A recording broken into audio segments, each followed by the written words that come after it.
So we use 3 envelopes at our house. We use the spending envelope, the saving envelope, and the giving envelope when we paid the little guys. And so giving, spending, saving, you know, what we would do is take that $5, those 5 $1 bills, and we would break them up into these 3 envelopes. And so we'd say, okay, we're going to put into giving, we're going to put $1 in the giving envelope, we're going to put $2 in the spending envelope, and $2 in the saving envelope. And then when we get ready to go do some giving at church, what do? You go get your giving envelope on Sunday, and you take your money that you earned, and you give your money. That's different than, oh, we're getting out of the car, walking through the church parking lot, I'm going to give you a little money for the children's church plate. That child didn't do anything. They were just a courier for your money. They don't receive any kind of lesson from that. They don't receive any kind of blessing from that. But when they cleaned up their toys and they fed the dog and they did the dishwasher and then some of that money is given, their little character starts to change. And you know, they're more natural givers than you and I are. It's not hard to teach them to give, most of them. Okay? And you teach them to save money and to set some goals, and you teach them to spend money, and you do celebration Barbie or sort of kind of had a party Barbie or whatever you need to, you know, you buy whoever you can afford. That's what you do. And you save up that money and do that. So work the 3 like that until they get a little bit older. Now, when they get a little bit older, they're 13 to 15 years old, what we did at that age, 15, 16 years old for some of them, if they've been trained on this other stuff all the way up, and they've got these ideas of work, giving, saving, spending, and how money works in those 4 categories, then you can put them on a checking account. We did that with our kids. We said, okay, here's what we normally would spend on you in our neighborhood on clothing, on entertainment, on car gas for your car that we would give you. Not the car, but the car gas. Here's the money that we would normally spend on you anyway. We're not going to give it out to you like $20, $20, $20, $20, $20, $20, $20, $20, $20, $20. I was on vacation the other day, and I saw this dad by the pool that had a T-shirt that said, "My kids think I'm an ATM." And I looked at that and I thought, no, your kids think you're spineless. They think there's no end to you. They think they can just come up to you at any time and do anything with you. That's not funny to me. It's kind of sick.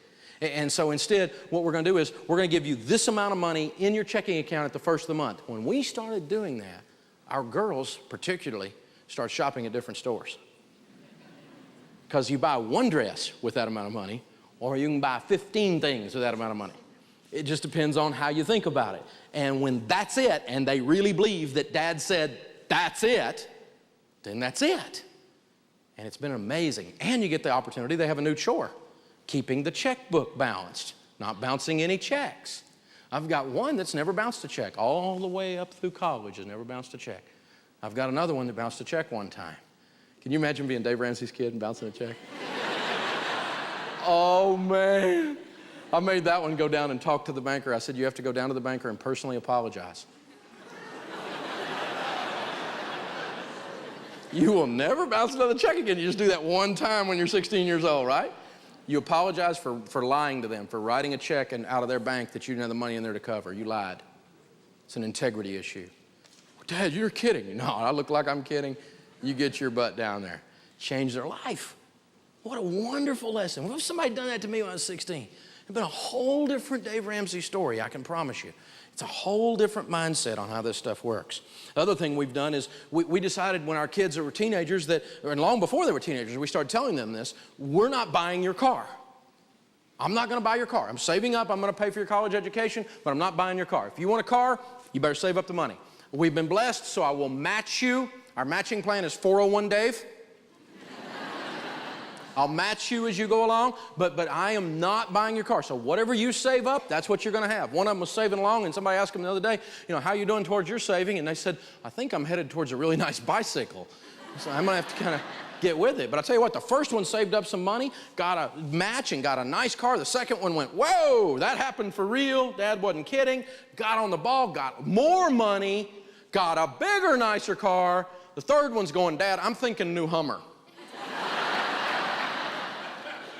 And really, probably could have pulled that off, but we kind of went in and intervened. So here's my suggestion to you. If you're going to do the 401 match thing, I would recommend on the front end saying up to a certain amount. Put a limit on it, okay?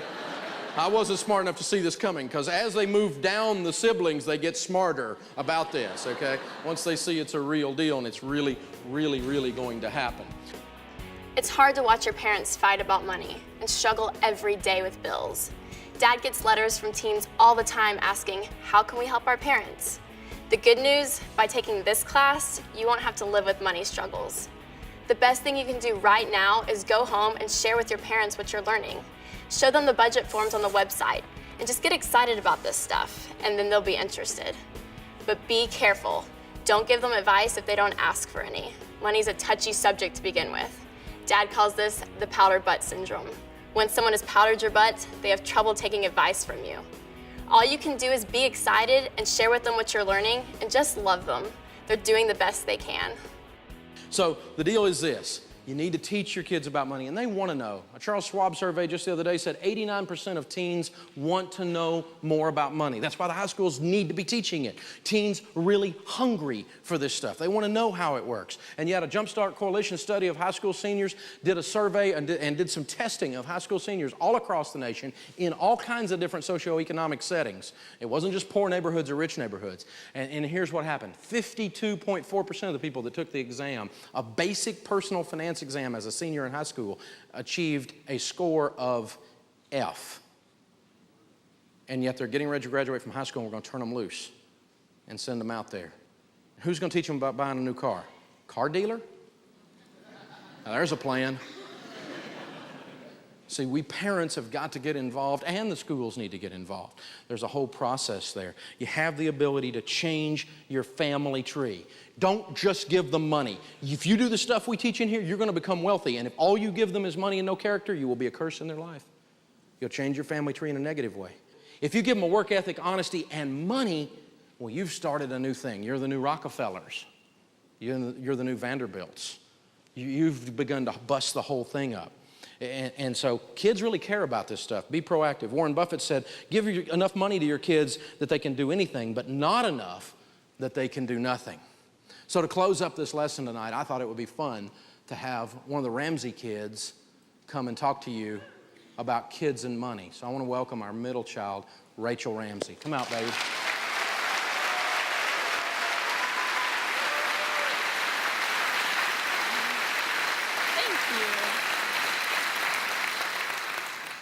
Well, hey guys, I'm Rachel, and you'll always hear Dad say, money's fun if you got some.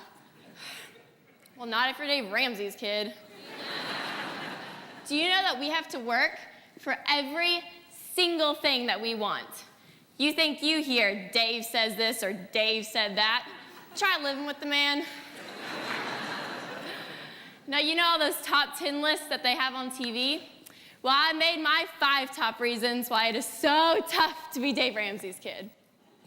So reason number 5 why it is so tough is that every time you get in trouble, all you can hear is Dad's voice repeating over and over in your head, sell so much stuff, make the kids think they're next.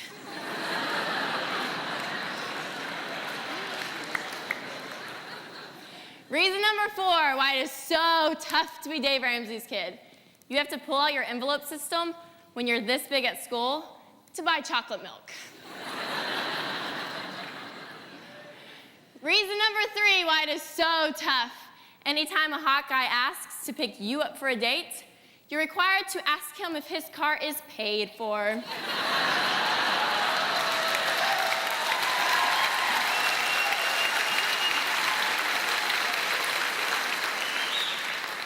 And reason number 2 why it is so tough, those stupid scissors. Anytime a guy comes to pick us up on a date, Dad's standing on the front porch with a crazy look in his eye going, ka-ch, ka-ch, ka-ch, ka-ch.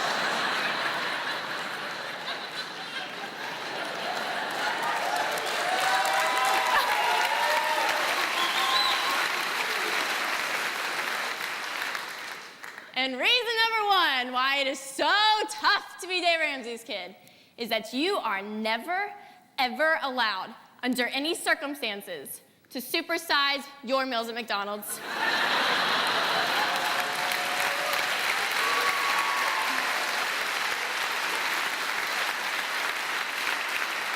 Because if you put that 39 cents in the bank, you'll become a millionaire by the time you're 83.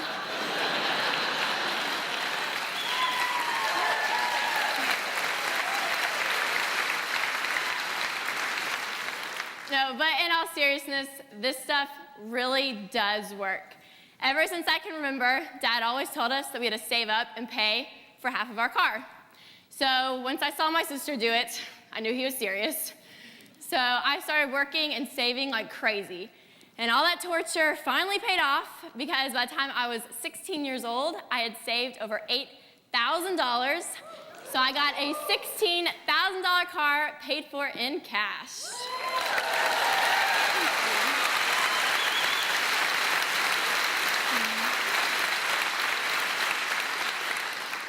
So parents and even grandparents, I just cannot stress it enough for you to go out and like teach your kids about all this money stuff. Because I'm just standing here as a living testimony telling you that if you teach your kids at a young age how to handle their money, when they're older, they don't have to go buy my dad's books. Thank you. Thank you.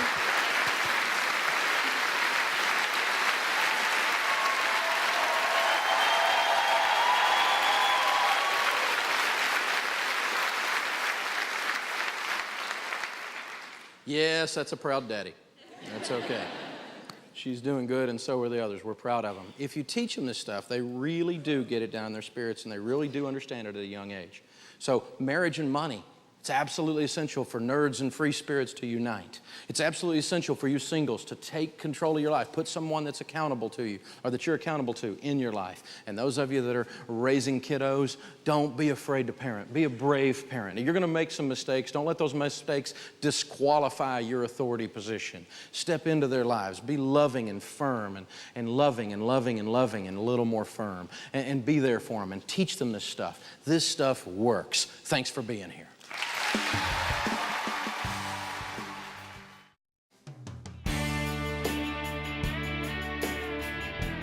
Do y'all remember every Sunday night, Dad and Mom made us go get our boards off the fridge, our chore boards? We sat down in a circle and went over what we did do and what chores we did not do. And if we didn't do them, we did not get paid. Do you guys remember those envelopes we used to use where we put all that money from the commission boards in?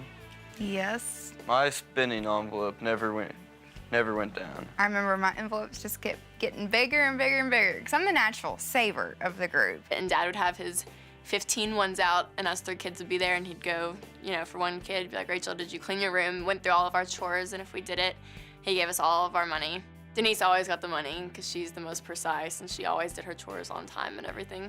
I think I was 8th grade, and Denise was a sophomore in high school. We opened up our own snack business called Integrity Snacks. We had set up snacks and drinks.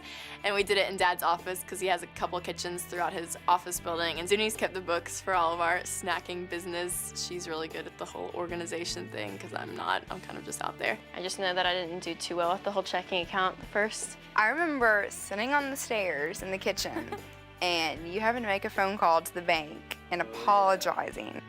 And he was like, do you know what this means? And I was like, that I overdrew on my account. And he was like, yep, you took out money that you didn't have. He's like, so you're gonna go down to the bank and personally apologize for them for lying, saying that you had the money to pay for this item and you didn't. Mom and I were laughing at That you. was so funny. Yeah, that was not funny. We really didn't think Dad would do it, but he did. Denise never bounced a check. Denise is the little golden child. She's very organized, so she does everything really well about that. I'm proud of her for that. So you'll always remember that, you know, so you won't ever bounce the check again. I haven't bounced a check yet. Good for you. Thank you very much. That was the basic thing growing up as a Ramsey kid, that you were on a commission from when you were 2 to when you're 20, that, you know, whatever money you work for is the money you get to have to save, spend, and give. If you're going to get married someday, you need to find out while you're dating what your boyfriend or girlfriend thinks about money. It's not enough to know what they like on their pizza. Money is the #1 thing married couples fight about. Money and relationships mess with each other. You need to figure this stuff out right now.